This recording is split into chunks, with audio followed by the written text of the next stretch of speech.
Hello દોસ્તો, Mahesh computer technology YouTube ચેનલમાં આપનું સ્વાગત છે। આજે આપણે વાત કરીશું સીઈટી કોમન એન્ટ્રન્સ ટેસ્ટ જે હમણાં લેવાઈ ગઈ હતી, બરાબર। એનું એમઈઝેડ શોર્ટ ટાઈમમાં ફટાફટ રિઝલ્ટ આવી ગયું છે, બરાબર। તો એનું રિઝલ્ટ દરેક વિદ્યાર્થી મિત્રોને મેળવવું હોય તો કઈ રીતે એની પ્રોસેસ છે એની વાત કરીશું, બરાબર। તમે આજે મેળવી શકો છો જો તમે સ્કૂલ પર પહોંચી જશો ત્યાં, બરાબર। એના માટે સૌપ્રથમ તમારે શું છે કે જે ક્લાસના શિક્ષક મિત્ર છે, તમારા ક્લાસ ટીચર છે, યા તો કોઈ આચાર્ય છે, અથવા તો તમારી સ્કૂલની અંદર રહેતા કોઈ પણ શિક્ષક મિત્ર છે, બરાબર। તમારી શાળાની અંદર ભણાવતા ગમે તે વિષય ભણાવતા એ દરેકે આ જે લોગિન થઈને અને ડાઉનલોડ કરી શકે છે। હવે એ પર્સનલ એક વિદ્યાર્થી વાઇઝ પણ ડાઉનલોડ કરી શકે છે માર્કશીટ, અને જનરલ પણ ડાઉનલોડ કરી શકે છે કે દરેક વિદ્યાર્થીઓનું રિઝલ્ટ શું આવ્યું છે, કેટલા પાસ થયા છે, કેટલા 60થી ઉપર આવ્યા છે, વગેરે વગેરે, બરાબર। તો આના માટે સૌપ્રથમ આપણે સ્વિફ્ટચેટ એપ્લિકેશન છે એનો ઉપયોગ કરવાનો રહેશે। સ્વિફ્ટચેટ તમે ઓનલાઈન ક્રોમમાં પણ જઈને ખોલી શકો છો, બરાબર।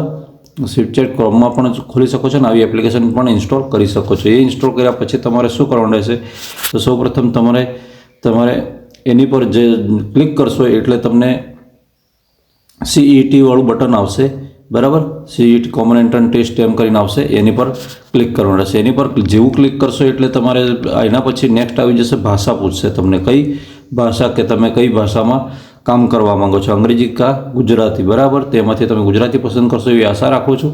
અને પછી એની અંદરથી તમે આગળ જશો એટલે તમને સીધું પૂછશે કે માર્કશીટ ડાઉનલોડ કરવી યા સીજીએમએસમાં ઓનલાઈન કરવા ફોર્મ, બરાબર। એટલે કે સીજીએમએસનું પણ અત્યારે ઓનલાઈન ફોર્મ થઈ રહેલા છે, અને પછી એ છે તો તમે માર્કશીટવાળું બટન છે એને ક્લિક કરશો, બરાબર। અને હું ચાલુ નહીં કરતો, કેમ કે ચાલુ કરીશ તો આનો મોડ આખો બદલાઈ જાય છે આમ, એટલે હવે એના પછી તમારે શું કરવાનું રહેશે, તો જે માર્કશીટ ડાઉનલોડ કરો એમ કહેશે એટલે એની પર ક્લિક કરશો એટલે તમને ધોરણ 5 પર લઈ જશે। ધોરણ 5 ને એની અંદર ચાલતા જો વર્ગો હશે, અ, બ, ક, ડ જે પણ, તો વર્ગો પર લઈ જશે। એના પછી નેક્સ્ટ આવશો એટલે વર્ગ પસંદ કરાવશે, અને વર્ગ પસંદ કર્યો એટલે પછી તમને એમ કહેશે કે તમારે પર્સનલ એક માર્કશીટ ડાઉનલોડ કરવી છે, કાં તો પછી ઓલ આખા વર્ગમાં જેટલાય પરીક્ષા આપેલી છે બધાની, તો આપણે બનતા સુધી જનરલ બધાની લેવી તો બધાની લઈ લેવાની, એ બેસ્ટ રહે, બરાબર।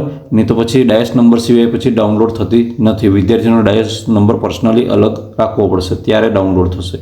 એટલે પછી આપણે જનરલ લઈ લેવાનું રહેશે, તો અ ક્લાસની થઈ જશે, જેમાં બીજું હોય વર્ગ ના હોય તો, અને બ ક્લાસ હશે તો બ થઈ જશે। એ રીતે સંપૂર્ણ ક્લાસના સંપૂર્ણ પરીક્ષા આપેલ વિદ્યાર્થીઓની માર્કશીટ ડાઉનલોડ થઈ જશે। ઓકે મિત્રો, વિડીયો ગમે તો વિડીયોને લાઇક કરજો, ચેનલ પર નવા હોય તો ચેનલ સબસ્ક્રાઈબ કરવાનું બિલકુલ નહીં ભૂલતા, અને કંઈ પણ તમને ગોટાળો લાગે તો કોમેન્ટ અવશ્ય કરજો, કેમ કે સીઈટીમાં તો હું તમને A to Z માહિતી આપવા માટે તૈયાર છું। જય હિન્દ, ફરી મળીશું।